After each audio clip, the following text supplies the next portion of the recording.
Pada masa pemilihan kepala daerah serentak pada bulan November mendatang, Maijen TNI Naudi Nurdika selaku Pangdam II Sriwijaya mewajibkan seluruh prajurit Kodam II Sriwijaya bersikap netral.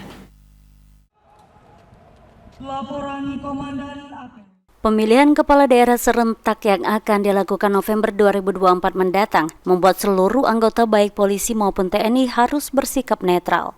Maijen TNI Naudi Nurdika Pangdam II Sriwijaya mengatakan seluruh anggota prajurit Pangdam II Sriwijaya wajib bersikap netral dalam pemilihan kepala daerah. Untuk memastikan semua anggota prajurit bersikap netral, Pangdam II Sriwijaya melakukan sosialisasi dan membuatkan buku mengenai netralitas TNI. Intinya TNI menghadapi pilpres maupun pilkada itu diwajibkan untuk netral, tidak boleh memihak pada siapapun. Biarkan proses demokrasi berjalan dengan sendirinya dan kita ikut mengamankan.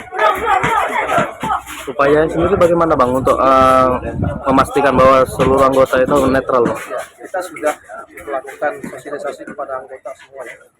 Terus juga kita sudah membuatkan buku, namanya buku netralitas TNI. Nah, di situ di dalamnya ada masalah tahapan yang kemudian apa yang harus dan tidak boleh dilakukan oleh prajurit TNI terkait. Ditambahkan Maijen TNI M. Naudi Nurdika, TNI siap mengamankan serta ikut menyukseskan kegiatan pilkada yang akan datang, serta berharap kepala daerah yang terpilih adalah kepala daerah yang berkualitas. Ridho Ilahi, PAL TV.